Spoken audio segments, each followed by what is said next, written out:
we're moving over to this deck. Number one that we get into is the panel, and now we're going from here to that side. We want to make sure, again, squareness is important, and we already have the panel already hemmed because it's pre-notched, so we're just going to hook it.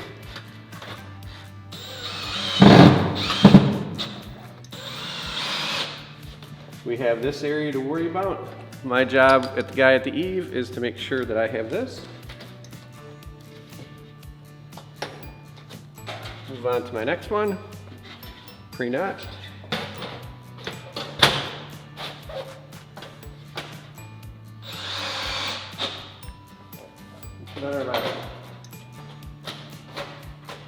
After we put these 3 panels on to start the hip, we're going to move around the other side. We're going to have to find out what our dimension is here. We want to get our small panel set up. We also want to make sure that it's square. So we squared it off already, know where we need to be. We don't want that to move on us. We know that it's square. We're going to hem the panel also. This is already pre-notched, so ready to go. Let's talk about the valley for a second. So the valley is a very important part of standing seam. When you have them, you need to make sure they're weather tight. I have a full valley pan, 9.5 inches on each side. And I always like to try to keep the snow out as much as possible and moving. So I usually take the offset cleat and move it to the very end. That way it gives me some dimension of about 5 inches. So it gives me about 5 inches of water and snow coming down here, a little easier to move. Also, by going to the end of it, it's an easy way. I don't have to chalk lines. I don't have to strike line at all. Then we want to make sure we do a pitch. So you tell us the pitch that we have. And then also, if you notice here, I actually have my drip edge and then I hook to it. So I actually hem my valley to this piece, to my drip edge. And then I create this one little area here where I make my W's and cross it. So it's just a little nice clean look from the ground. And these valleys don't leak because no water is getting up and around into here. So offset cleats are what we have. These are basically our starters, similar to like you're having a starter as a drip edge. So we're gonna hem our panel and hook into it. So you notice how the starter, the offset cleat kind of has a tendency of sitting down. So I'm gonna teach you a little trick today that shows you on how to make it where it's a little easier to install your panels. Underneath your offset cleat, you always have butyl tape between the valley and the offset cleat. Screw it down every 12 inches. We're screwed down. And this is a little something that I made up, but you can make whatever you want. We always get a tendency of customers or contractors say, how can I keep my valley from getting scratched? You can keep the film on if you want. Another idea is this here. This is just a little 5-inch piece by 1.5 inches. I call it valley protector is what I call it. But what I do is actually just put it into this area so that it's easy for me to, when I go to put my panels in, I'm not scratching the valley up. Another thing we do, another little trick that I do is if you notice up there, it's actually a clear tubing. I actually put it all the way to the back because I want to make sure it's nice and easy for me to get my panels in and out. Okay, we're all set up. And what I do is as I'm putting my panels in, I move this up to the next one. And then I keep on going to the next one, to the next one. So my tubing, I might have a 20-foot run. I'll grab 20 foot of tubing somewhere, a local hardware store, and just make it a little easier for myself as I'm doing it. Between using the tubing and the valley protector, that really helps you from scratching your valleys. One of the reasons why the valley's the hard part is because you have to hem the panel to get into it. So I showed you earlier what to use with the valley protector and also using the tubing. One good tool to always have is a scratch all that you can hit. And then this is kind of my little saving grace tool. Just the actual flathead screwdriver, bent it up a little bit, rounded the edges. This helps me with opening hems or popping panels when I need to. So just a couple little things out there. So once we have this panel in place, we're going to hem it down.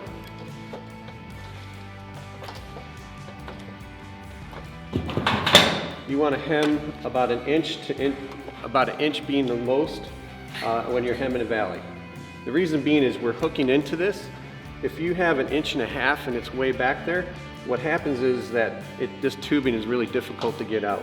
Now, the regular hemming tool that we send you out is 19 inches, so it only goes to a certain point. I always like to go to a little longer one that I can get one grab and I can get a hem in. So I can get this with one shot. But what happens is when you have this hem here in the valley, there's no way of you to get this tool into here to tighten everything up.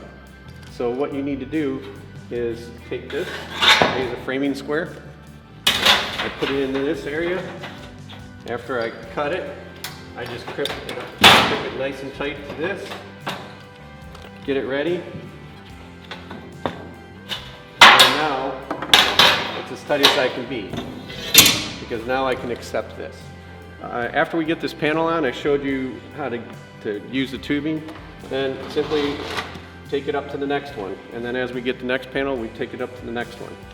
Now, when I screw this down, you don't want to be too tight or close to the offset cleat. If you do, then what you want to do is just kind of float this screw. You don't want to crimp it down too tight, or you could create a little oil canning effect on it. So we're going to show the hip detail now, and right now you see 2 different options of doing a Z closure and actually putting Z's down. The typical is cutting the actual Z to fit in between each of the panels, and that's what we did here. You always put butyl tape underneath.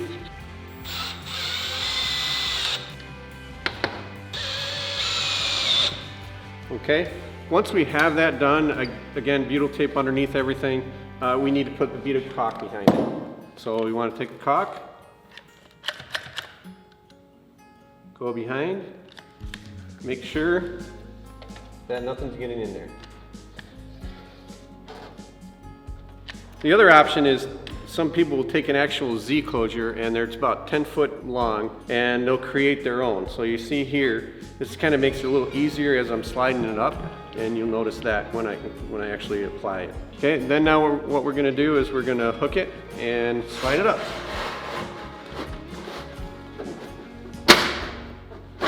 I don't put the Z's very tight because I can pop it if I need to, and then we're just going to slide it up.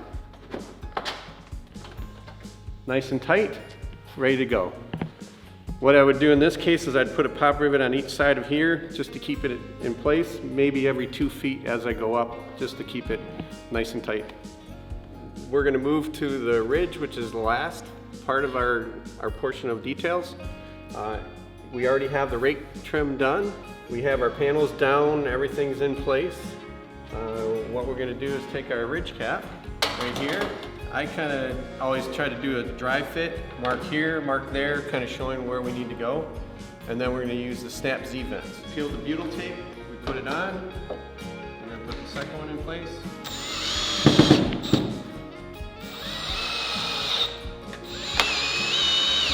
Just to keep it nice and tight. So after we have these in place, we put a bead of caulk behind it on each side, so that no air ventilation can get in or bugs. Get our ridge cap. We have an open hem, and the idea is to just hook it and go. Once we're hooked, we can put a pop rivet into this area, a pop rivet here, and a pop rivet here, just to hold everything nice and tight.